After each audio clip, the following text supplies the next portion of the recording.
Let's begin with a new chapter, Culture and Socialization. Well, you must have heard the word culture being used in everyday conversation. What does it mean?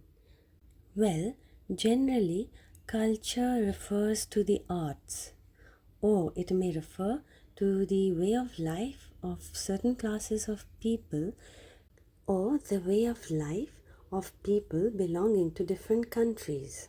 So, next, the question comes to our mind, why do we need culture?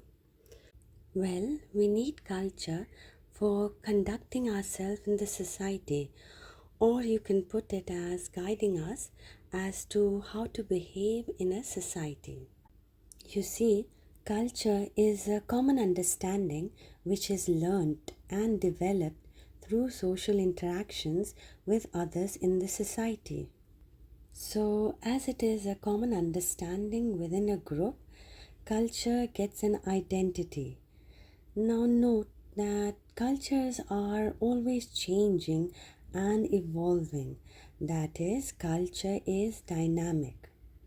Culture has signs and symbols that are used, and we learn this through our interaction with our family members, our friends, our colleagues in different social settings. So, this knowledge is either conveyed to us orally or through books. What we learn in our family is therefore a part of our primary socialization. Schools and institutions are our secondary source of socialization. So, the next question is, why are there diverse ways of life or cultures?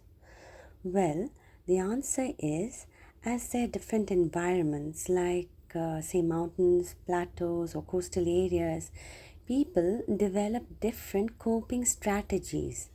And this leads to emergence of diverse ways of life and cultures. One good example of the disparities in coping mechanism is the one given in your book regarding the tsunami that occurred on the 26th of December in 2004. So, this example gives us an understanding that modern science and technology does not make modern culture superior to tribal culture. It was found that the service people and the fishermen were caught unaware, while the primitive tribal communities of the island, like the Onges, the Jarawas, and the Shompans, were able to foresee the calamity based on their experiential knowledge, and thus they saved themselves by moving to a higher ground. So you can see that in different environments, people adapt different strategies to cope with the natural and social conditions. So, this does not mean that one culture can be considered to be superior to the other.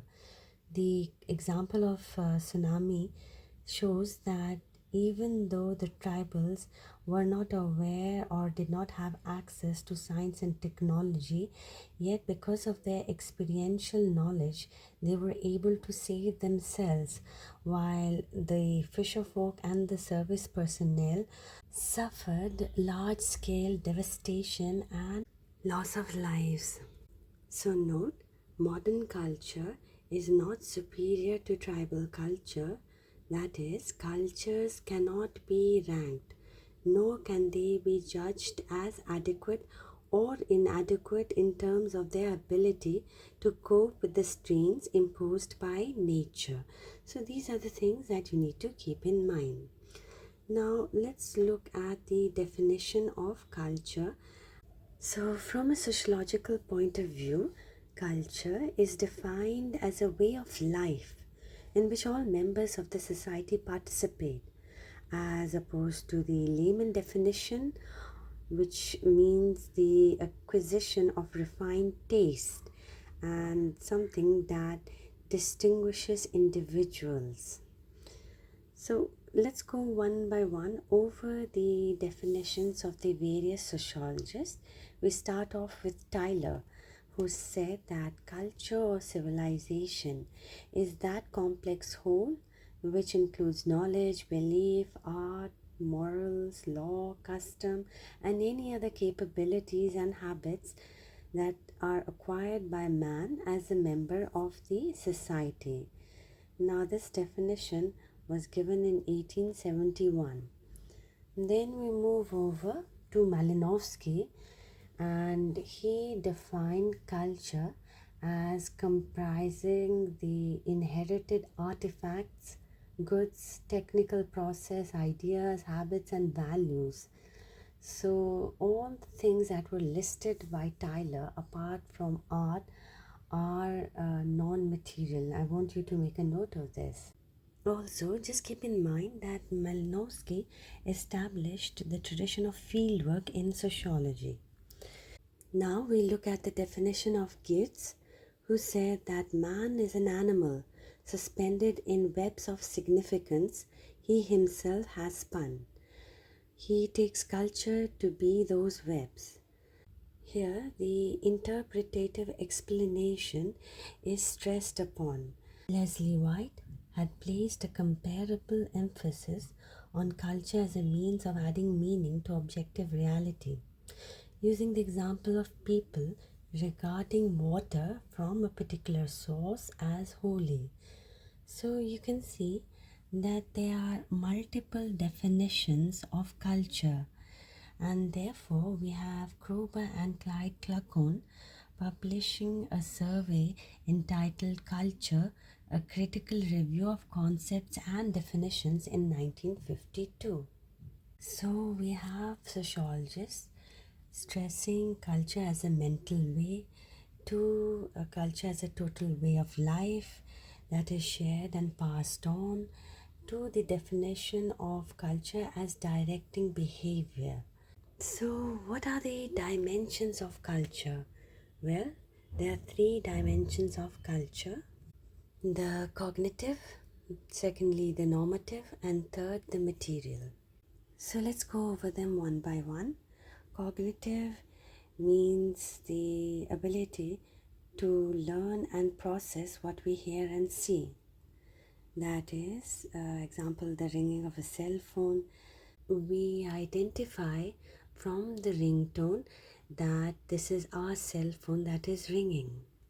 So we make sense of all the information coming to us from our environment. Note that the cognitive aspects of our own culture are harder to recognize than its material aspects, which are tangible and visible or audible, and its normative aspects, which are explicitly stated. So, cognition means the understanding, that is, the sense of all the information that is available in the environment. Now, we have two kinds of societies, literate and illiterate societies.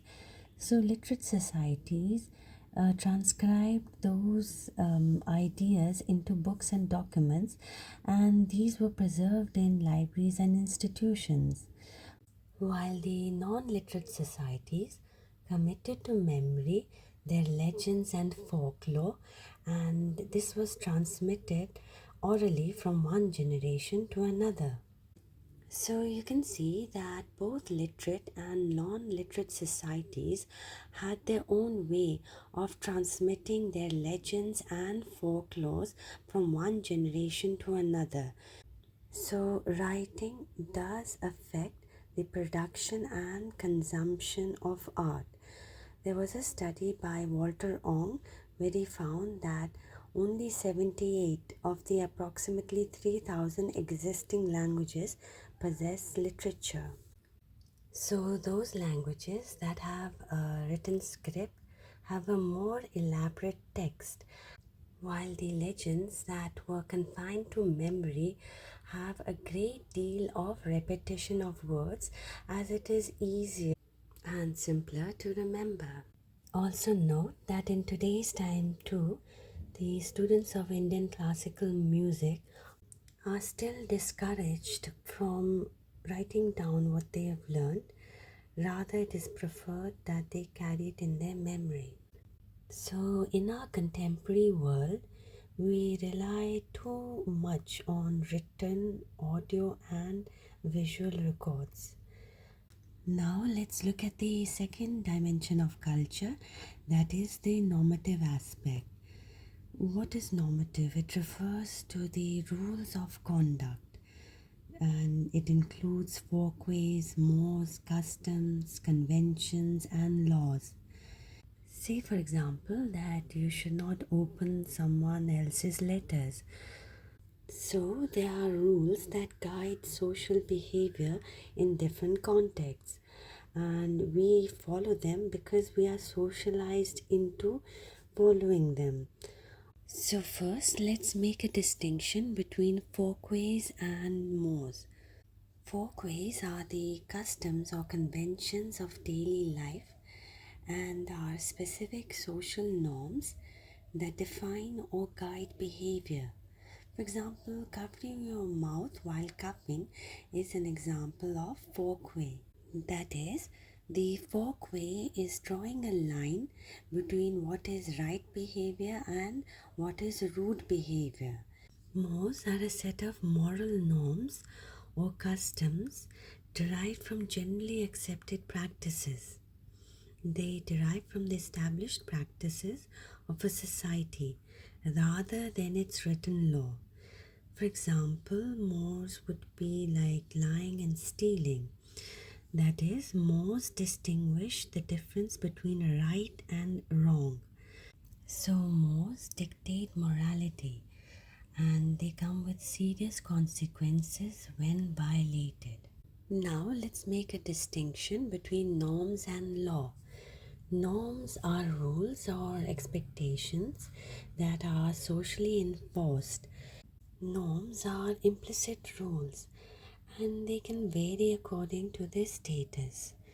Laws are explicit rules and they are formal sanctions that are defined by the government and are applicable to all the citizens.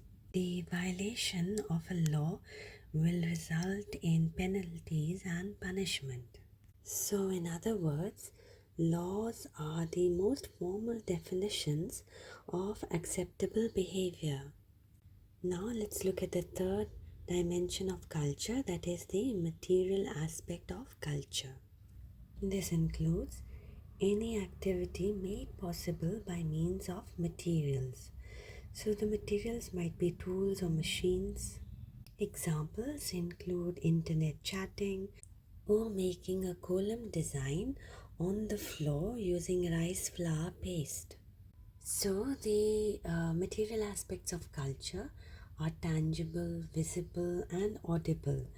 Now, if you compare the urban areas with rural areas, we find that urban areas have a heavy dependence on technology, while the rural areas are also catching up on the use of technology. So, practically speaking, there are two dimensions of culture, that is, the material and the non material. The non material has the cognitive and the normative aspects subsumed under it. For the integrated functioning of culture, the material and non material dimensions must work together. Note that the material dimension is important to increase production and enhance the quality of life. Now, when the material or technological dimensions of culture change rapidly and the non material aspects lag behind in terms of value and norms, then that situation is called a cultural lag. So far, we have looked at the definition of culture and also the dimensions of culture, and now let's relate culture and identity. So, our cultural identities are not inherited, but they are created both by the individual and the group through their relationship with others. In the case of the individual, he or she has many social roles, and these roles play an important part in creating his or her identity. Every person in the modern society enacts multiple roles, and for each specific role, there are particular responsibilities and powers associated with it. Enactment of roles also includes social recognition and acknowledgement. In a culture, there can be many subcultures, like that of the elite and the working class youth, or the school students. So, these subcultures have their own speech or dress code, or say a preference for a particular kind of music, or they have their own way of interacting with other group members. So these subculture groups are like a cohesive unit, and the members are getting their identity from being a part of that particular subcultural groups. Now, sometimes that identity is a positive one when that subcultural group engages in constructive activities. So, when two cultures come in contact with each other, there might either arise ethnocentrism or cosmopolitanism. What is ethnocentrism? Well, it is the application of one's own cultural values in evaluating the behavior and beliefs of people from other cultures. That means that that person considers their culture and beliefs and values to be superior to that of the other culture. So, in the case of ethnocentrism, there is a feeling of cultural superiority vis a vis the other culture. In cosmopolitanism, the other culture is valued for its difference. A cosmopolitan outlook does not seek to evaluate the values and beliefs of other people according to one's own culture, but celebrates and promotes cultural exchange and borrowings so as to enrich one's own culture.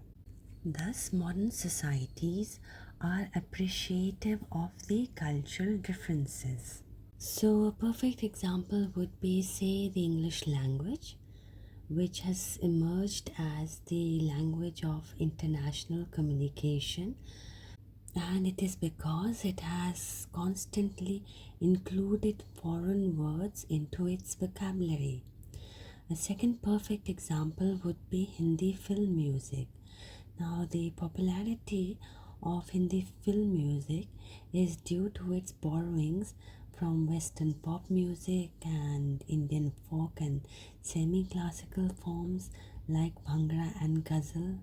So, English language and Hindi film music don't lose their original features or character through borrowing, but create a cosmopolitan identity. So, we are aware that culture is dynamic and cultural change is a part and parcel of existence.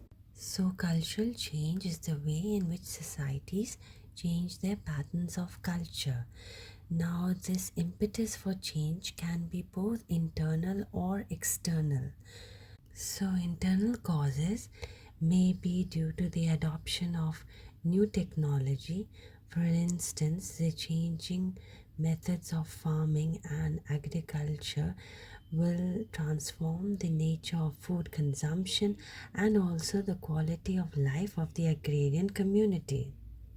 The external impetus to change is brought about by conquest or colonization, and they can affect deep seated changes in the cultural practices and behavior of the society. Cultural change can also occur because of the natural environment and the contact with other cultures or the processes of adaptation. One good example would be, say, the use of Hinglish words, that is, Hindi and English combined together. So we have such words in vogue such as chai, air dash, or say pakka and time pass being included in our regular language. This has come about because of the contact between two cultures. Cultural change can also come about due to the change in ecology and the process of adaptation. So, say after a natural disaster like an earthquake or a volcanic eruption, people will alter their way of life. Sometimes a change is enforced on people. For example, the forest dwelling communities of India were deprived of access to the forest, and it's produced due to legal restrictions. This had disastrous effects on the tribal communities and their way of life. Cultural change can be evolutionary and revolutionary. It is termed evolutionary when the society moves in a specific direction, that is, progressing to higher and higher levels. And a revolutionary change is brought about when a culture is transformed rapidly and its value and meaning systems undergo a radical change. For example, the French Revolution.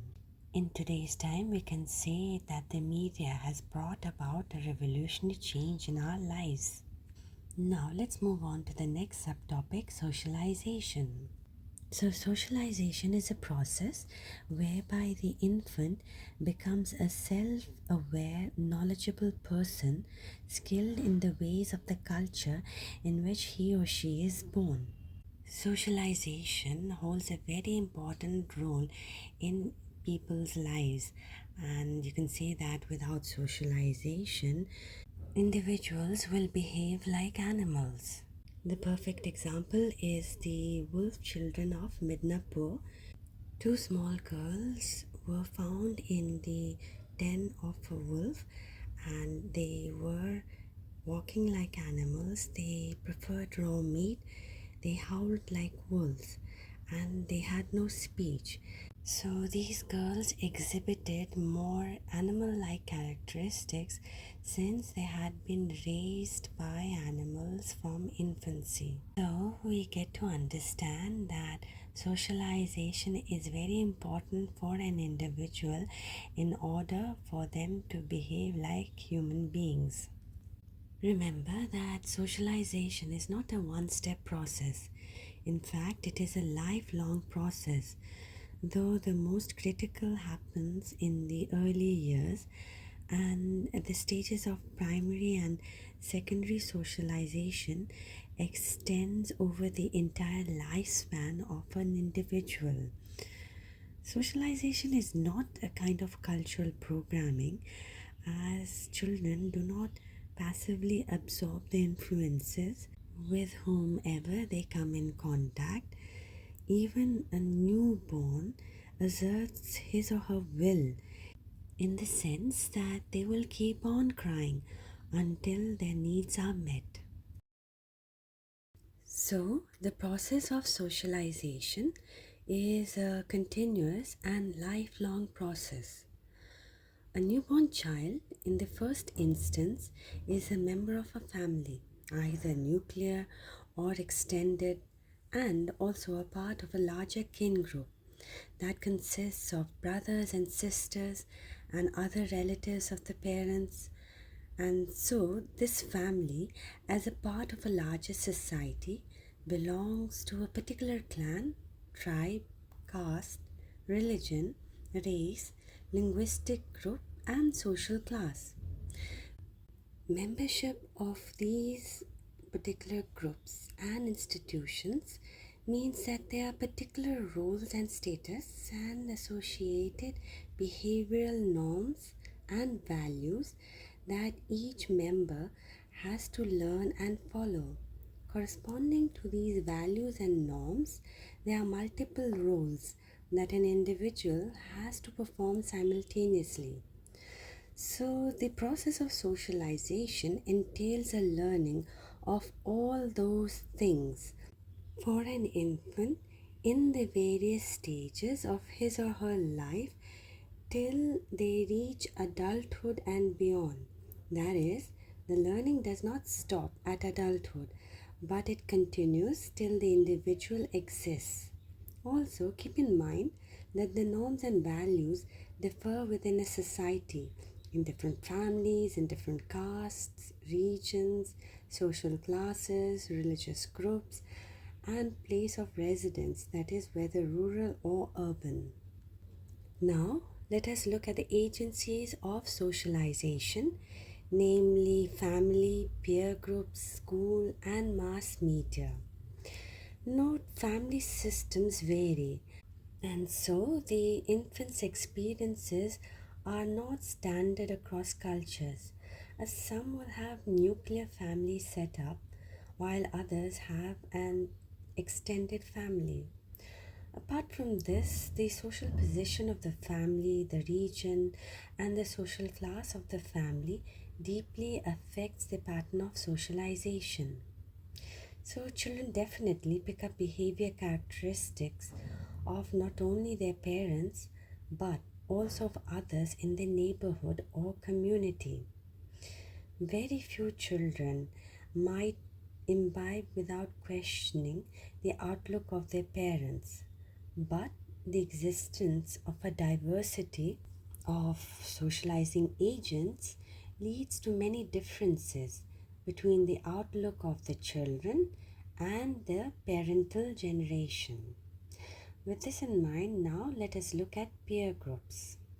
So, peer groups are friendship groups of children of the same age, or in the case of the workplace, people of similar age. The word peer means equal, and friendly relations established between young children tend to be egalitarian. In peer groups, there is a different kind of interaction within which rules of behavior exist, since these children are of the same age.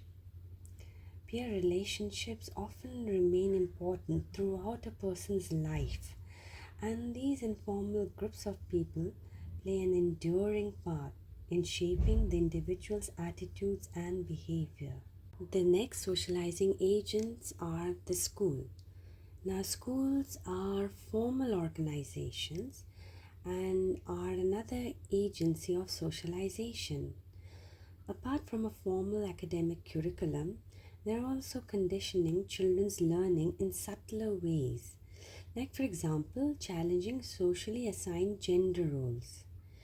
By showing children at school that, say, sweeping the floor can be done by both girls and boys and engaging them to do these tasks which are not associated with their gender at home, the children learn that work is not gender specific.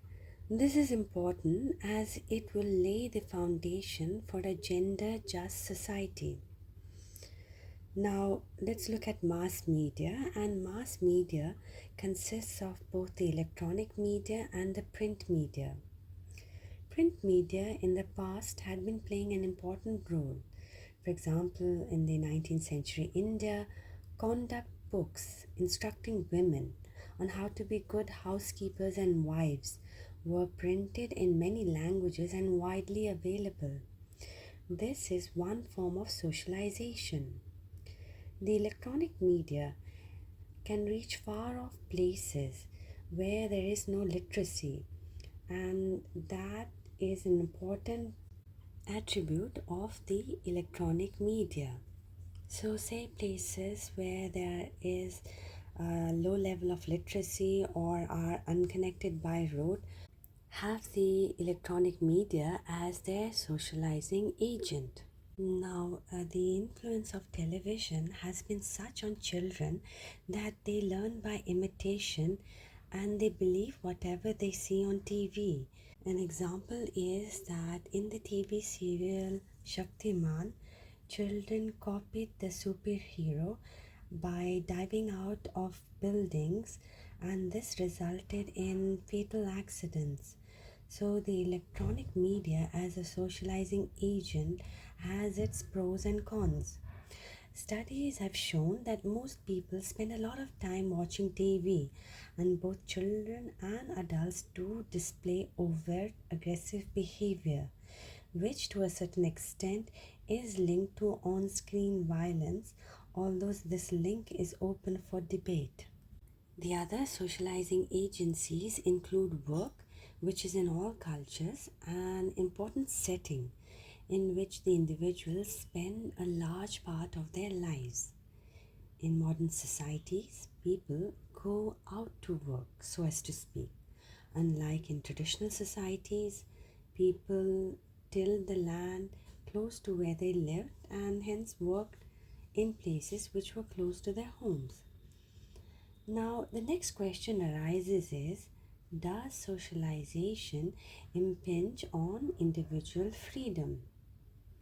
The cultural setting in which we are born shapes our behavior, and there are various socializing agencies operating on us which might not always be in harmony with each other. So, is the individual robbed of free will?